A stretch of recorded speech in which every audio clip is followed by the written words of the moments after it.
have just one question. Why? Why are you looking at me with such a sad face? No happiness, no joy. Is it because you must take on your everyday chores, your work duty? That's what everyone complains about. But here is the thing. Don't be like them. I have seen a lot. The Great War in France, dead bodies all around me. The dirty streets of Birmingham, full of beggars. The big strikes, unions making workers false promises. Still, I stand strong, a shining lighthouse in the dark. I wonder why you pity yourself. Look at me. I am not upset. I just want you to enjoy your life. And furthermore, become a lighthouse for your community. How? This is a question that only you can answer for yourself. However, I will take you on a journey through the lessons of my life. In retrospect, it was those lessons that made me stay strong and find fulfillment in life. This is not easy and will take time, I know, but nothing that was worthwhile was ever easy.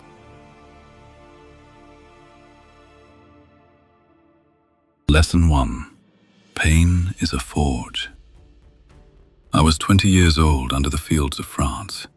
A tunneler.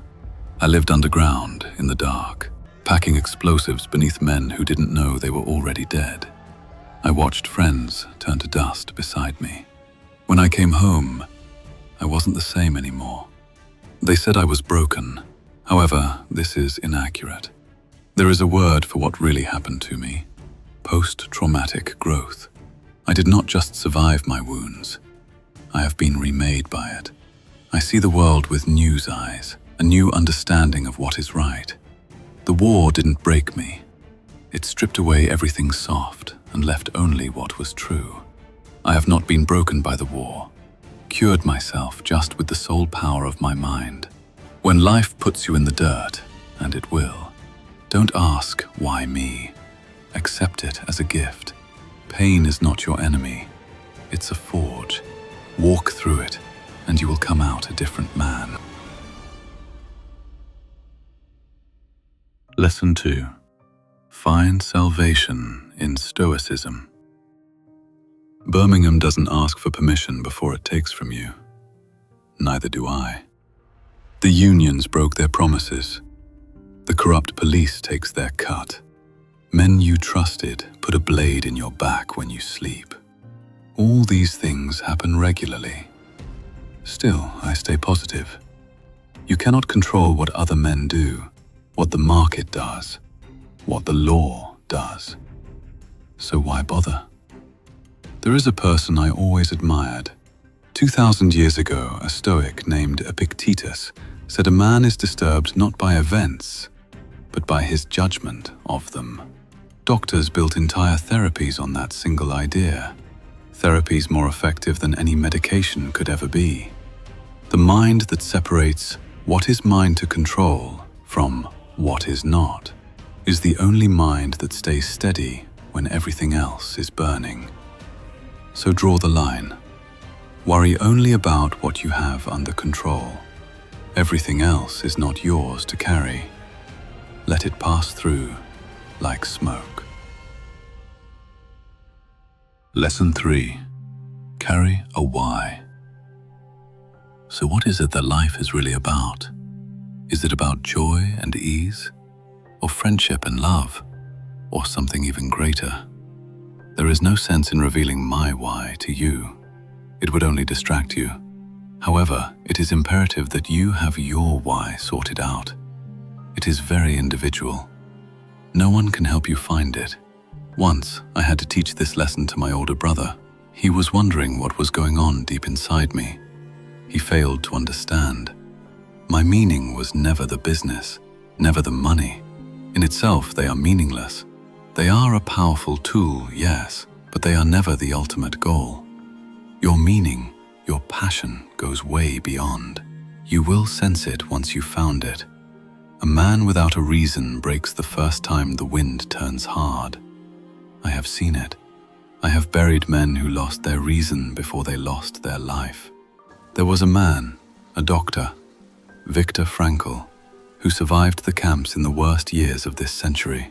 He watched which men endured and which didn't, and he found it wasn't the strongest bodies that survived. It was the ones who still had something to live for, a person to return to, a piece of work unfinished, a child who needed them. He built a whole branch of medicine on it. Find your meaning, and you can carry almost anything. Find your meaning, and you will become immortal. Lesson 4. Patience is key. Every fool in Small Heath wants his money tonight. The clever lads want a fortune in 5 years. I built an empire through consistency over months, years, even decades. Betting shops became companies. Companies gave me something close to legitimacy. It took patience most men don't have the stomach for. There was an American, Walter Mischel, who sat children in a room with a sweet and told them, "Wait, and you'll get two." The ones who waited grew into adults with better grades, steadier work, steadier lives. The ones who couldn't, didn't. It is the same principle whether you're 5 years old or 35. The man who can stand the discomfort of waiting owns the man who can't. So when the easy money, the easy fight, the easy way out is in front of you, leave it on the table. What you build slow will last. When someone strikes you, don't hit back immediately. This is what my brothers failed to understand. But my aunt did. When you are strong, you may counteract immediately. When you are weak, you must build momentum first.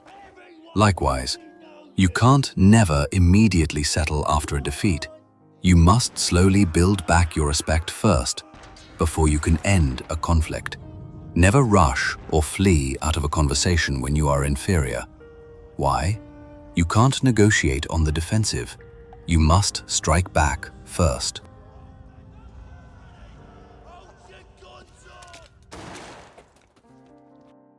Lesson 5.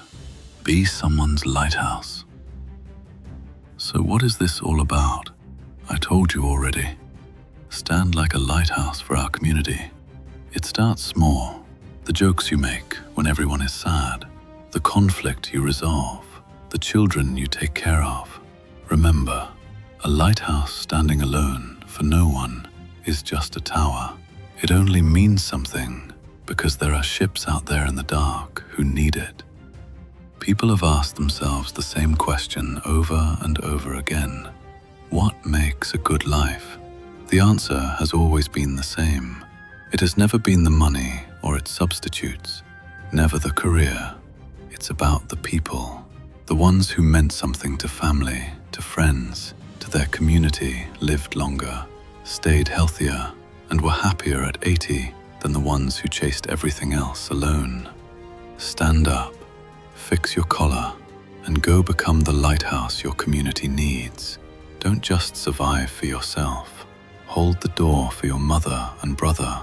Don't intimidate or show off to anyone. Become meaningful to them. Send out the light into the dark for someone else's ship.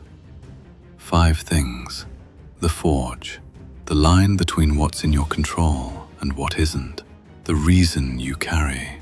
The patience to wait. And the light you give to someone else. None of it is easy. I never said it would, yet it is worthwhile.